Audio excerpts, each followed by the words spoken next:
성경 말씀 봅시다. 마태복음 16장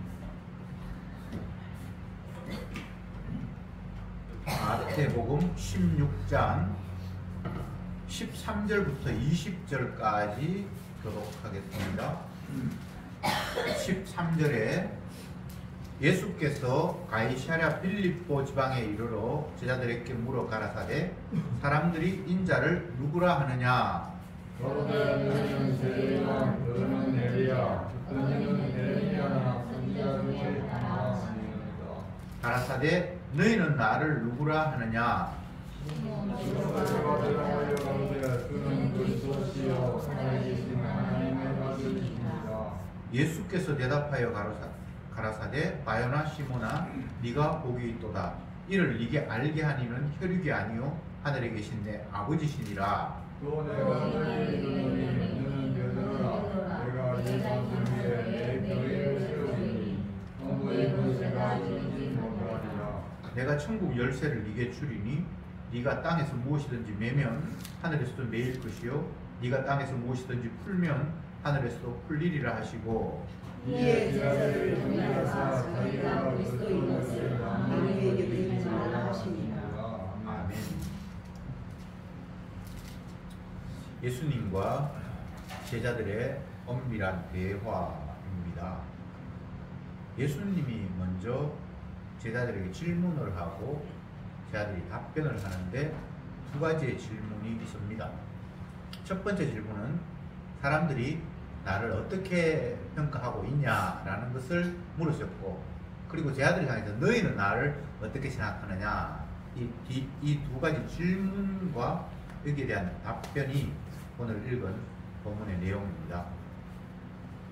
가이사랴 빌립보 지방에 이르러, 이 가이사랴 빌립보는 이스라엘 국경의 북쪽 맨 끝에, 우리나라로 이야기하면 어디 강원도 어디 조금만 더 넘어가면 이제 국경을 넘어가는 그 마지막 이스라엘 지역 안에 있는 곳이 빌립보 지방입니다. 가이사랴 빌립보. 성경에는 빌립보서 그런 건 아예 이방 지역 빌립보고요. 여기에는 이스라엘 땅에 저쪽 한 시골에 빌립보가 있습니다. 그 시골에 가서 예수님께서 제자들에게 먼저 물으시기를 사람들이 인자를 누구라고 생각하냐? 그래서 이제 자기 자신을 나를이라고 제자들한테는 이야기했는데, 사람들을 물을 때는 사람들이 인자를 누구라고 하느냐? 이렇게 질문을 하셨습니다. 예수님은 자기 자신을 말씀하실 때 인자 이렇게 말씀하셨잖아요. 여기서 인자라는 표현은 인자하다라는 그런 의미가 아니고 사람의 아들이라는 표현, 사람 인자 아들 자체에서 인자라고 지칭을 합니다. 이 표현은 구약 성경으로 가면 선지자 중에 다니엘 그리고 또 에스겔 이런 선지자가 있는데, 이 선지자를 향해서 예수님께서 인자야 라고 불렀던 것이 기록이 되어 있습니다. 다니엘은 한 번 정도 예수님께 인자야 라는 호칭을 받았다면, 그 이전에 에스겔은 여러 번 부를 때마다 인자야 하면서 구약으로 이야기하면 선지자 에스겔을 향해서 예수님께서 인자라고 호칭을 하셨습니다. 그런데 그 에스겔 선지자는 어떤 자인가 하면, 이스라엘 나라가 완전히 망하고 바벨론에 포로로 잡혀갔는데 이 에스겔도 포로로 잡혀갔습니다. 그래서 그 나라의 어떤 강가에 이르게 됐는데 하나님께서 환상 중에 그에게 나타나셔서 인자야 라고 하면서 뭔가를 이렇게 이야기하시는 장면이 나타납니다. 그러니까 엄밀히 따지면 구약에서 인자는 에스겔이었는데, 에스겔의 어떤 모습을 가지고 예수님은 에스겔과 똑같은 인자라는 명칭을 스스로 쓰셨는가가 성경을 해석하는 데 굉장히 중요합니다. 거기에서의 에스겔은 구약에서 에스겔 선지자에게 주님께서 인자야 라고 이렇게 호칭을 하시거든요. 근데 이제 이것은 예수님 자기 자신이 인자의 모습으로 오실 것을 이미 예언을 하고 에스겔을 향해서 인자야 라고 썼는데, 이 에스겔은 완전히 자기 나라가 없고 남의 나라에 포로 잡혀 끌려가서 남의 나라에 강변에 있었는데 주의 영이 환상으로 찾아와서 앞으로 일어날 일에 대해서 이야기하면서 이스라엘 백성들에게 이렇게 전해라 라고 명령을 받았던 사람이거든요. 그러니까 하나님과 또 이스라엘 백성들 사이에 선지자가 있습니다.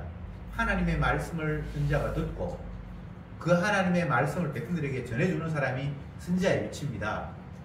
사람이지만 하나님 앞에 불려가서 하나님과 상대하는 사람이 선지자거든요.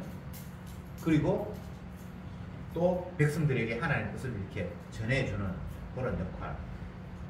이걸 신약에서 이야기하면 중보라고 합니다. 중보. 중간에 가교 역할을 한다. 예수님을 중보자라고 하잖아요. 하나님과 죄인 사이에 예수님께서 아버지의 뜻을 받고 그 아버지의 뜻을 백성들에게 이야기하고 그 중간 역할. 그런 차원에서 에스겔은 인자야 라는 칭호를 들었는데 그러면 왜 인자야 이렇게 얘기하는 거? 인자는 되게 이제 사람 인자 아들 갖다 써서 사람의 아들이거든요. 왜 사람의 아들아 이렇게 이야기하는 거 하면 그 당시에는 뭐 다 인간들은 사람의 아들이잖아요. 그런데 다니엘에 보면 다니엘도 하나님 앞에 인자야 라는 이런 호칭을 단 한 번 받았는데 그보다 더 중요한 것은 장차 오실 메시아의 모습을 환상 중에 다니엘은 봅니다.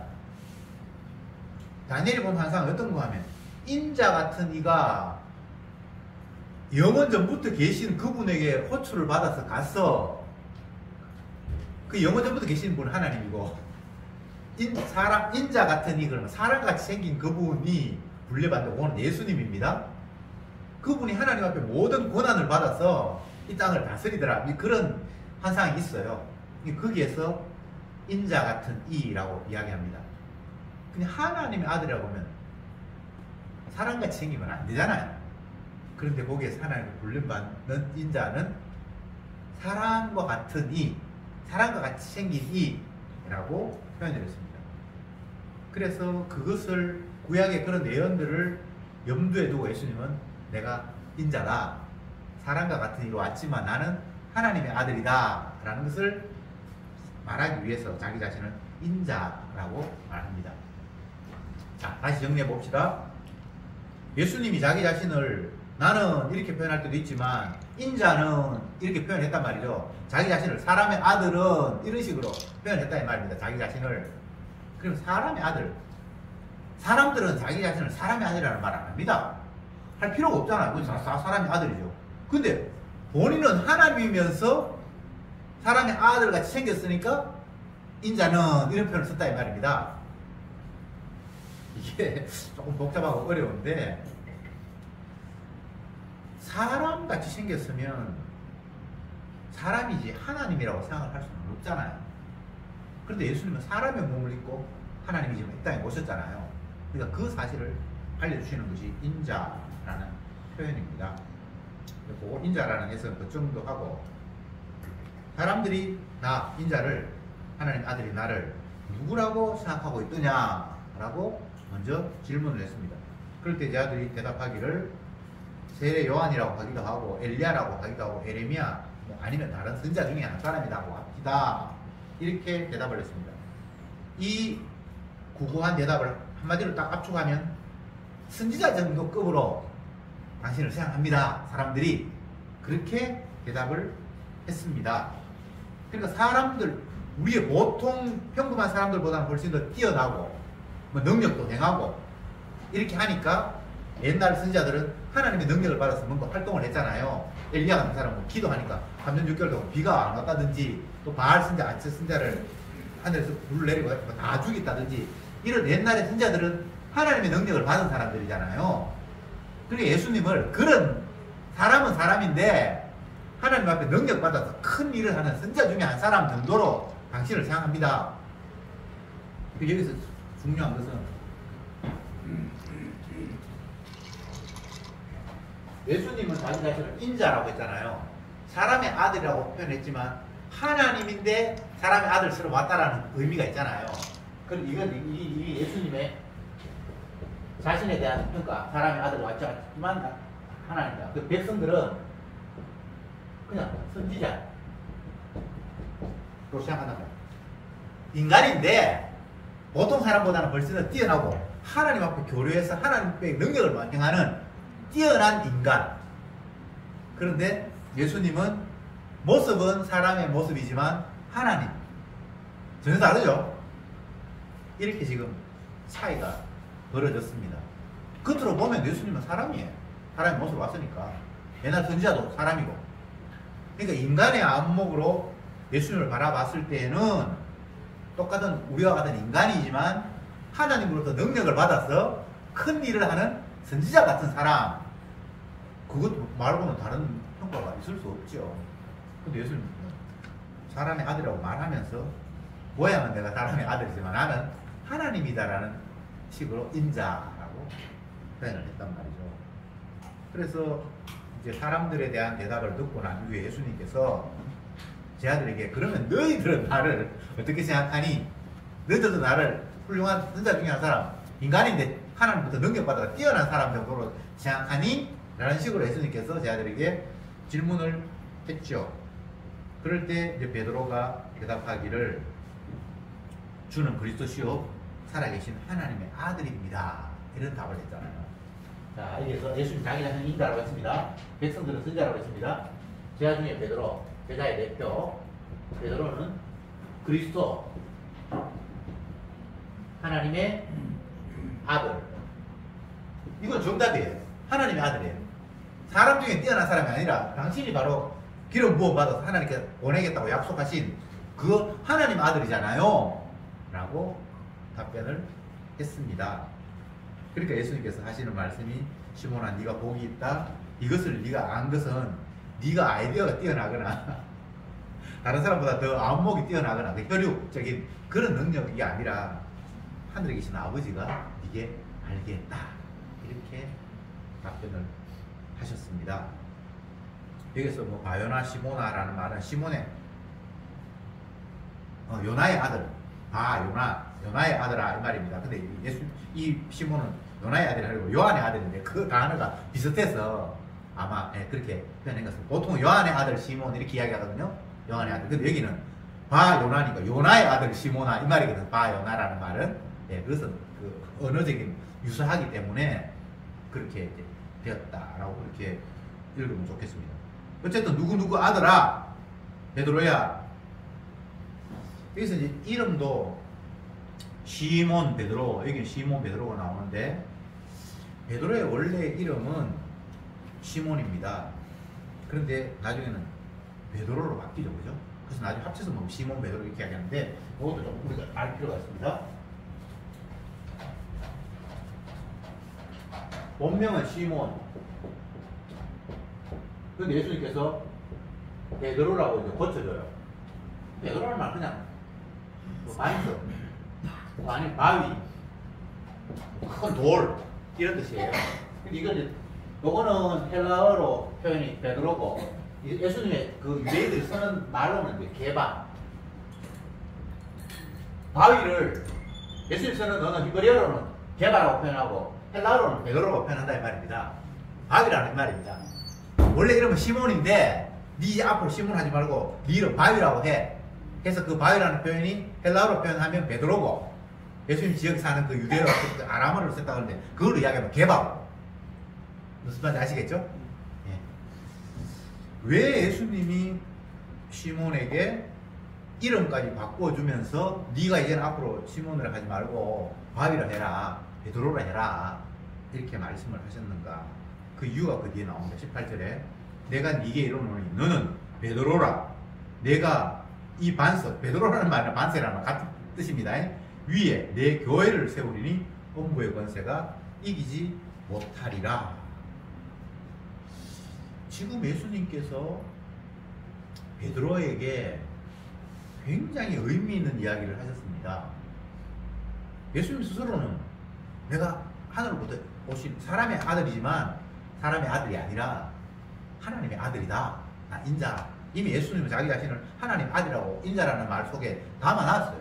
구약의 그 에스겔이 다니엘이 예언했던 것처럼 모양은 사람의 아들이지만 나는 하늘로부터 하나님의 아들이라는 말을 자기가 인자라는 말을 스스로 인정을 했습니다. 그런데 사람들은 그걸 못 믿으니까 그냥 인간 중에 뛰어난 선자라고 했습니다. 그럴 때 제 아들에게 너희들은 나를 누구라 하냐 하니까 베드로가 주는 그리스도시고 하나님 아들 맞습니다 라고 이야기를 했잖아요. 그럴 때 주님께서 베드로에게 그래 네가 맞다 이렇게 하면서 넘어간 것이 아니라 이걸 너에게 알게 한 것은 네 혈육이 아니라 너의 아이디어나 판단력으로 네가 깨달은 것이 아니라 하나님 아버지가 너에게 알게 해주었다 이렇게 얘기했잖아요. 그러니까 예수님을 알아본다는 것은 인간의 방법으로는 불가능하다는 것이 전제되어 있어요. 하나님께서 알게 해주셔야만 아는 거예요. 예수 믿는다. 예수님은 이런 분입니다. 믿습니까? 나는 안 믿을래. 나는 믿을래. 이렇게 해서 되는 게 아니고 제 아들이 예수님을 따라다니는 사람이었잖아요. 이 마태복음 16장 정도가 오면 예수님의 거의 십자가 못 박히기 얼마 남지 않은 그런 기간이라고 봐요. 앞에 많은 일이 있었잖아요. 그러니까 예수님께서 3년 동안 저들과 동행했다고 하니까 여기는 2년 반 이상 지났을 때 지금 이런 일이 벌어졌거든요. 그러면 제자들은 주님이 하시는 일을 많은 걸 봤습니다.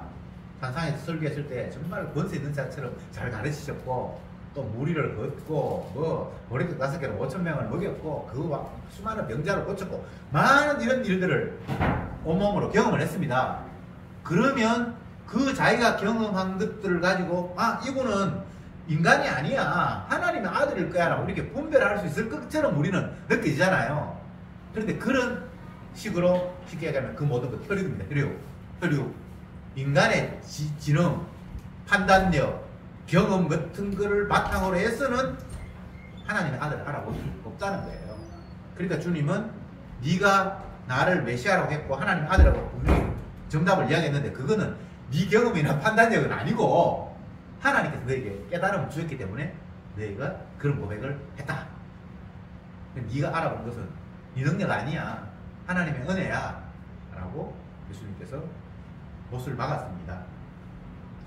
이런 일들이, 이런 표현들이 그냥 쉽게 지나칠 수도 있는데 너무나 중요한 거예요. 믿음, 하나님의 선물이잖아요. 믿음이 없이는 예수님을 알아볼 수 없잖아요. 그리고 예수님을 알아본다는 것은, 그리고 예수님의 십자가를 믿는다는 것은 주님이 믿게 하셔야 되고 그분이 선물로 줘야 되고 해야지 되지, 내가 열심히 노력하고 성경을 연구하고 그 모든 건 혈육이라고 합니다. 혈육. 인간적인 어떤 노력. 그걸로는 접근 불가라는 것을 여기서 말씀하고 있습니다.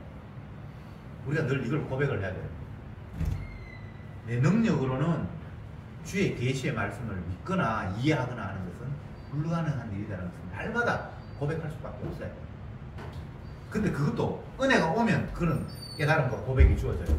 은혜가 없으면 말은 그래 하나님의 계시를 인간인 내가 어떻게 알겠니 이렇게 충분히 말할 수 있지만 그래도 자기는 가능성이 있다고 스스로 생각해요.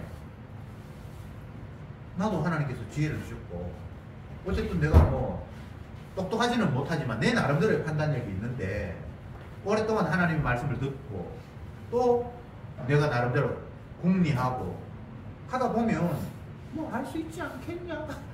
인간은 항상 자기에게 가능성을 두고 있어요. 근데 성경은 인간에게 가능성 없다고 철저히 문을 닫아요. 제가 늘 좋아하는 것 중에 하나가 사람으로서는 할 수 없으되, 사람으로서는 할 수 없으되 이게 성경이 전반적으로 하는 이야기예요. 하나님은 하신다. 이게 신앙생활이에요. 나는 죽었다 깨어나도 안 돼. 근데 주님 여기 하늘에 계신 아버지가 알게 했다 그래요. 혈육이 알게 된 건 아니고 네 경험, 네 판단, 네 능력으로 날 알아본 건 아니고 아버지가 너를 알게 했다. 이게 사람으로서는 할 수 없어도 하나님께서 하셨다라는 이야기죠. 모든 성경을 방금 제가 얘기했던 이걸 적용시키면 다 적용이 되는 겁니다. 사람으로서는 안 되는데 하나님 하신다. 천국을 간다는 것은 마치 낙타가 바늘구멍 통과하는 거하고 똑같아. 이게 무슨 말입니까? 낙타가 바늘구멍을 통과한다?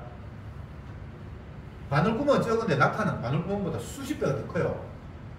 그 조그마한 구멍을 낙타가 통과를 한다는 것은 어떤 이야기입니까? 안 된다는 이야기잖아요. 사람으로 탈 수 없다는 이야기잖아요. 그런데 하나님은 그걸 하게 하신다는 이야기잖아요. 그렇죠, 그죠?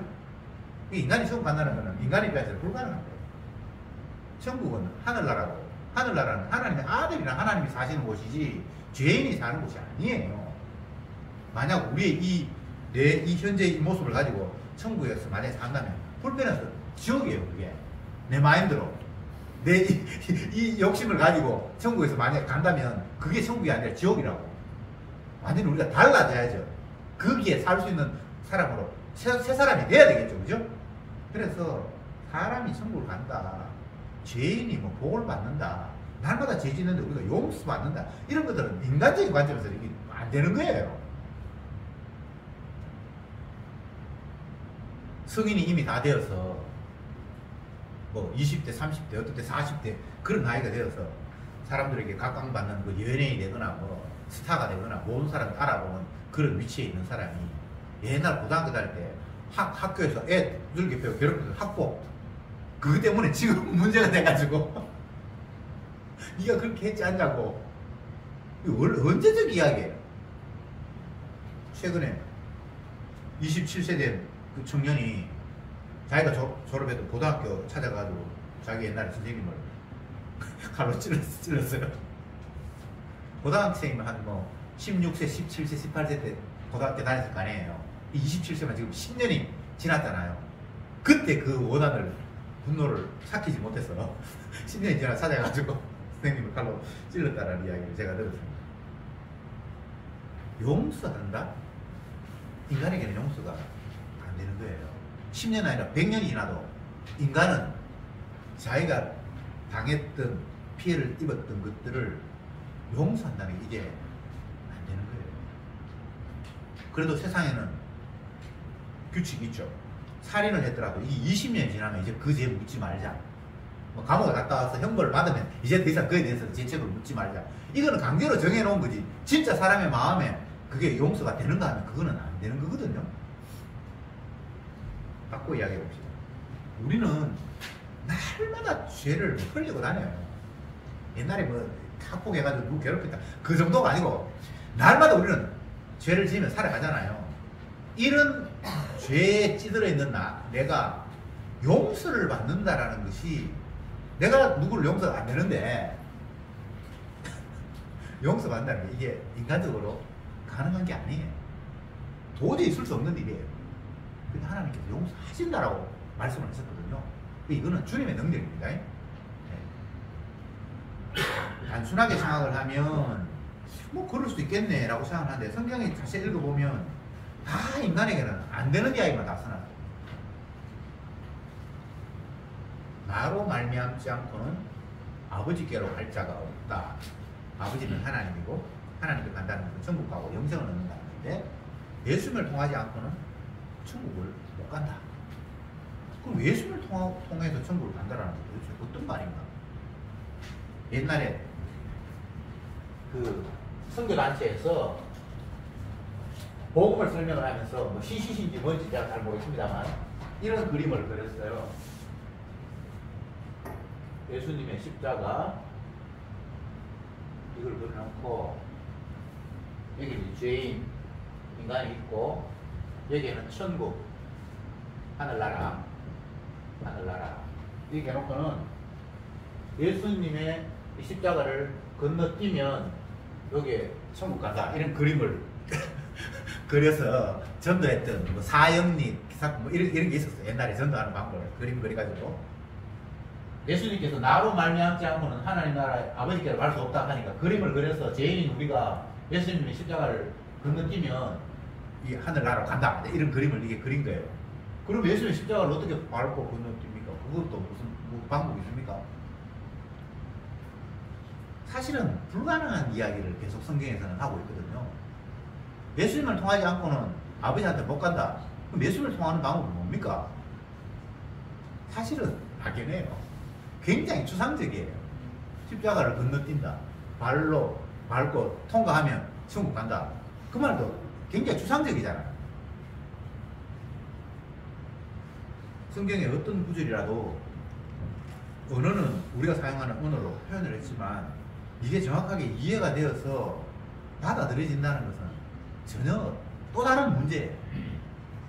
그래서 시몬 베드로의 이 고백이 네 혈육이 아니라 하늘에 계신 아버지께서 알게 하셨기 때문에 네 입에서 그런 고백이 나왔다 라고 하듯이 신앙은 이런 겁니다.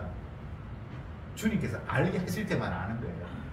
근데 내가 아는 걸 또 남들에 표현했다. 그것도 늘 부족해.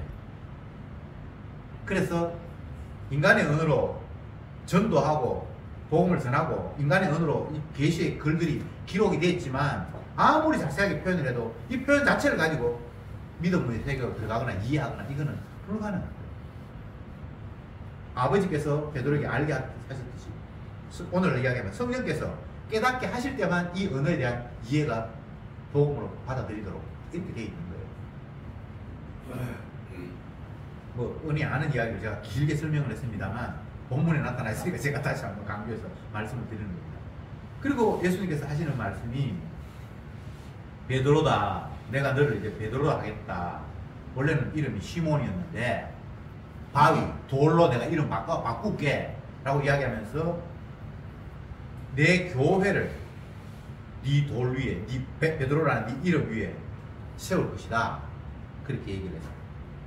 그러면서 19절에 더 엄청난 이야기를 했습니다. 내가 천국 열쇠를 네게 주노니 네가 땅에서 무엇인지 매면 하늘에서도 매일 것이요 네가 땅에서 무엇인지 풀면 하늘에서도 풀리리라 하시니라. 베드로가 엄청난 이야기를 들었어요.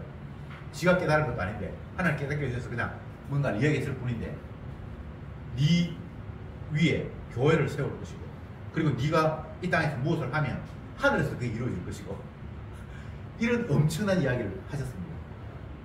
이 19절, 18절을 가지고 천주교에서는 지금도 뭐 추기경이나 이런 높은 사람들, 종교 지도자들이 천국 열쇠 같은 열쇠를 가지고 들렁들렁거리면서 호흡 잡고 있어요.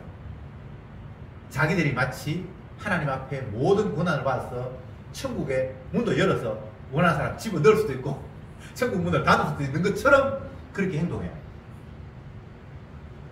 신부를 천주교 신자들은 아버지라고 불러요. Father, 아버지. 엄청난 이야기예요. 그러니까 계속해서 이 말씀을 오해하니까 마치 베드로가 천국의 문을 닫을 수도 있고 열쇠라는 것은 잠그는 것도 되고 여는 것도 되잖아요. 그렇죠? 그죠? 베드로에게 천국 열쇠 준다 그러니까 베드로가 어떤 사람은 천국 넣을 수도 있고 안 넣을 수도 있는 것처럼 그렇게 인식을 해요. 그런 의미가 아니에요. 베드로는 자기의 혈육의 능력이 아닌 하나님께서부터 깨달음을 주셔서 예수님이 누군지를 고백을 했잖아요. 이런 바탕 위에서 이제 하나님의 뜻이 이 땅에서 펼쳐진다는 거예요. 구원 얻을 사람 구원 얻고 못 얻을 사람 못 얻고 이게 성령께서 역사하셔서 베드로에게 하나님의 지혜가 주어져서 제대로 예수님을 알아보듯이 이런 식으로 지금 이 땅에서 이제 주님의 복음이 하나님의 백성들이 이제 만들어질 거라는 거예요.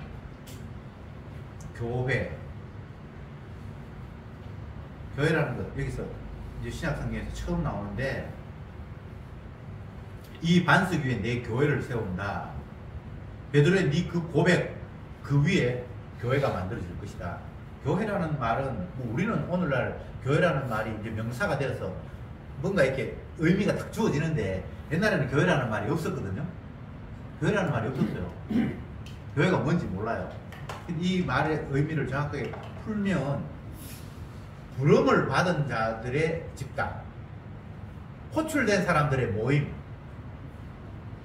하나님으로부터 부름받아가지고 한 사람은 부름받는 게 아니니까 이 사람도 부름받고 저 사람도 부름받아서 이렇게 회집이 된 것을 교회라고 해요.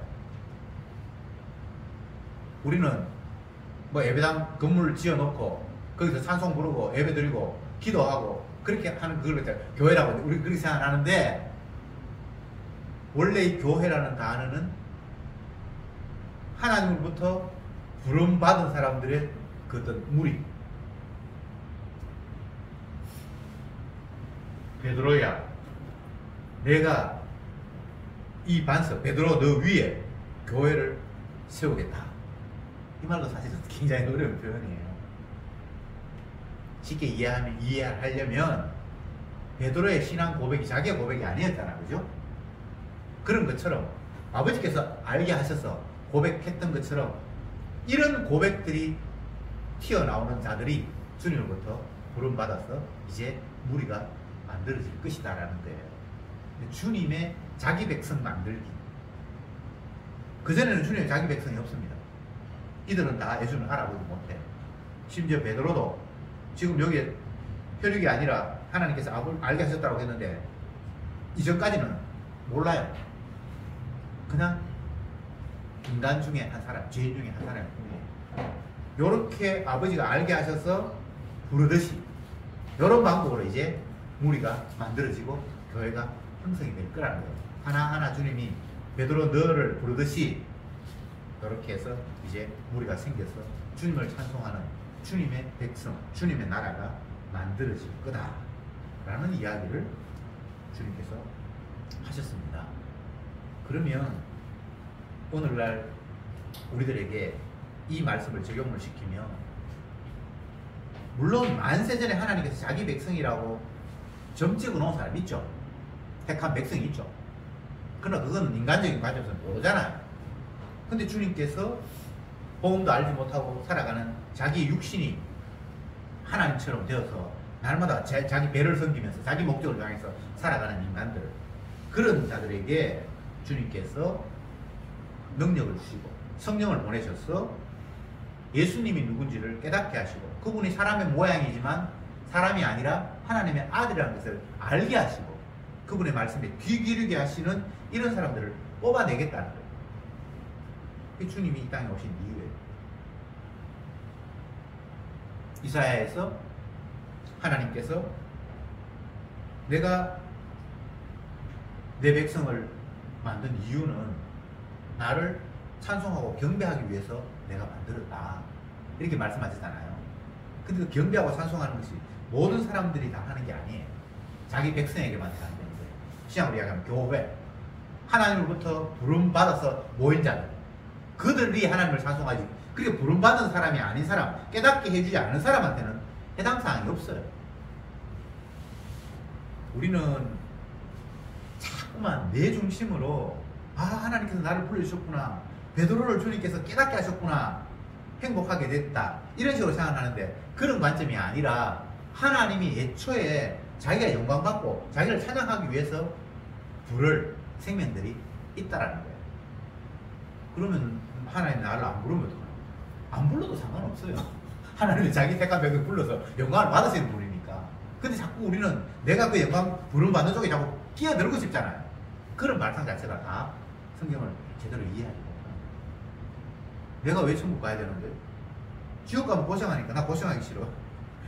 그런 식으로 성경을 자꾸 보니까 천국 가는 방법을 강구한다든지 어떻게 해든지 나는 천국 가야 되겠다고 애를 쓰나지 자꾸 엉뚱한 일이 발생을 하는 거예요. 다시 말씀드립니다.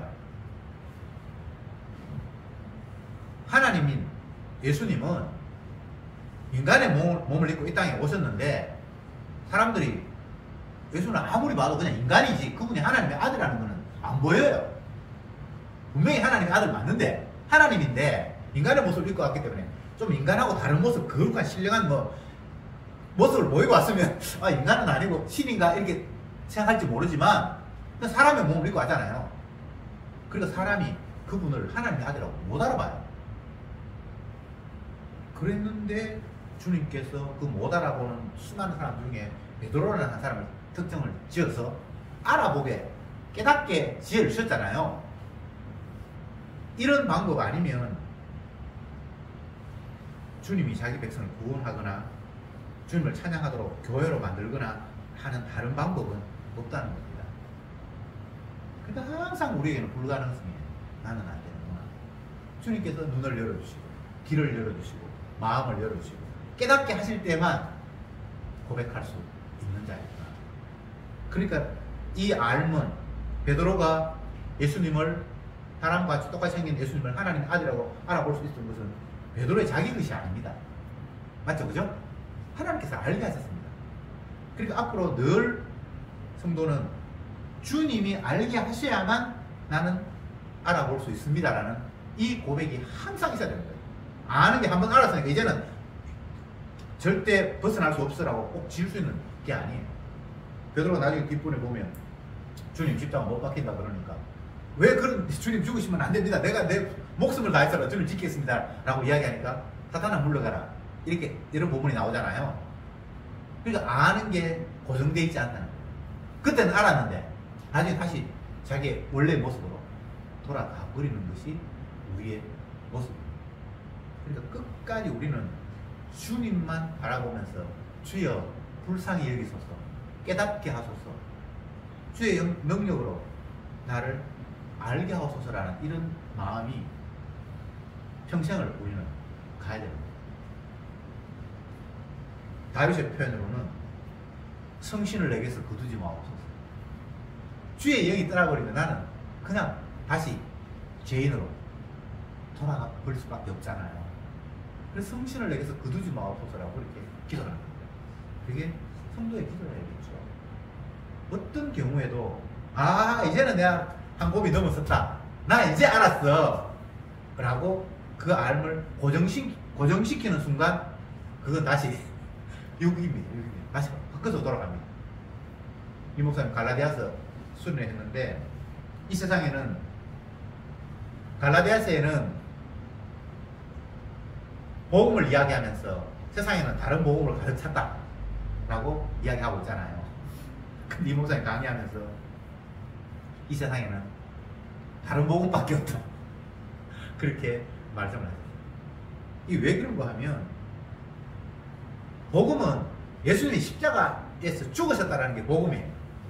근데 이게 복음이 선포되는 순간 인간들은 그 복음을 내가 받아들이고 믿고 전하고 십자가 돌아가셨다는 거에서 내가 그거 믿기 내가 받아들이기 이라고 하나하나 덧붙이는 순간 이제 다른 복음이 되버려요.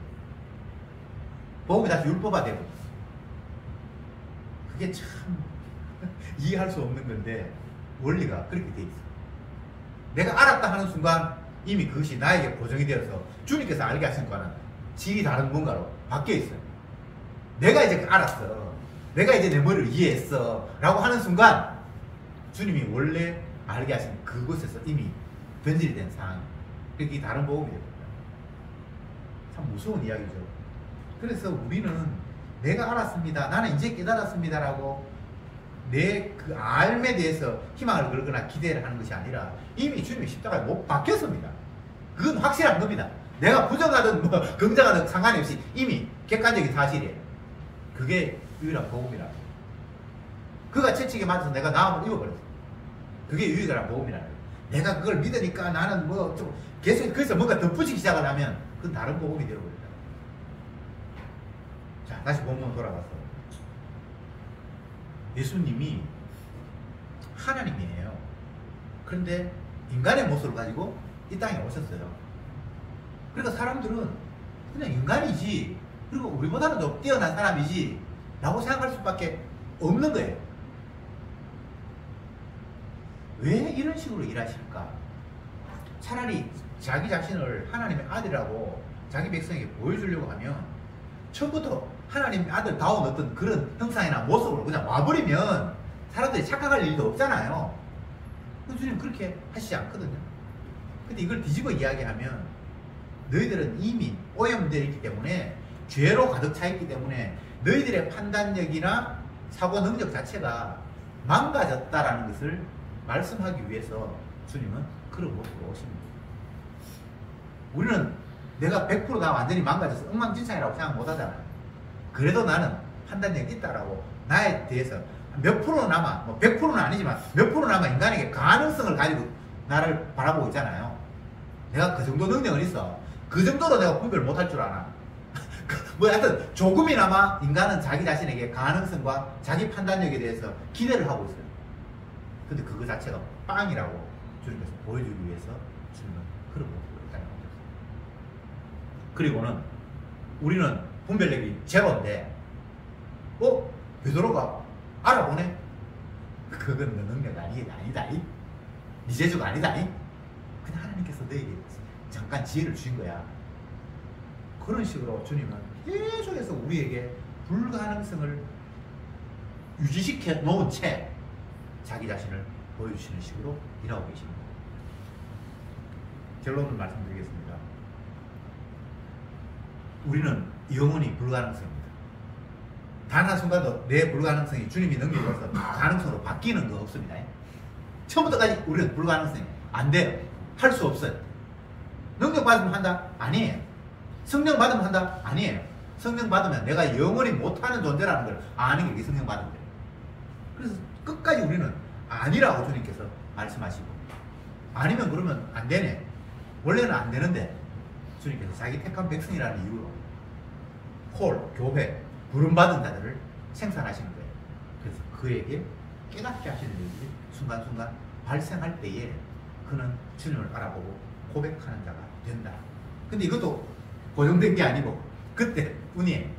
그래서 항상 우리는 주님의 은혜를 갈구할 수밖에 없도록, 성신이여 내게 떠나지 마옵소서라고 날마다 그 마음을 가질 수밖에 없도록 주님이 우리를 인도하신다는 사실을 오늘 본문은 우리에게 들려주고 있습니다. 기도합시다. 주님, 어리석은 저희들은 내 모습이 고정되기를 원합니다. 내가 예수님 모르는 그런 과거가 아닌, 이제 예수님을 알아서 주님과 나와 늘 이제 교제하면서 주님의 품 안에 있는 그런 고정된 상태를 원합니다. 그러나 그것이 인간의 죄악이고 욕망이라는 사실을 오늘도 말씀을 통해서 다시 한번 저희들에게 깨우쳐 주시니 감사합니다. 어떤 것도 내가 원하는 것을 고정시킬 수 없기에 주님의 은혜가 아니면 아무것도 아닌 상태가 날마다 지속될 수밖에 없는 불가능성에 놓여 있음을 저들에게 깨우쳐 주셨사오니 주여, 더 이상 나에게 기대를 걸 수 없고 내가 깨달은 것에 대해서 희망을 걸 수 없고 오로지 주님, 알게 하셔서 알게 되는 그 주님만 바라볼 수밖에 없도록 하시니 참으로 감사합니다. 이미 얻었다 함도 아니요, 가졌다 함도 아니라 날마다 표대를 향해서 달려가도록 주님께서 우리를 이끌어 주시는 줄 믿사오니 주여, 주님만 바라보게 하옵소서. 그리고 주님의 십자가만이 복음이라는 사실을 날마다 깨닫게 해 주옵소서. 예수님의 이름으로 기도드렸나이다. 아멘.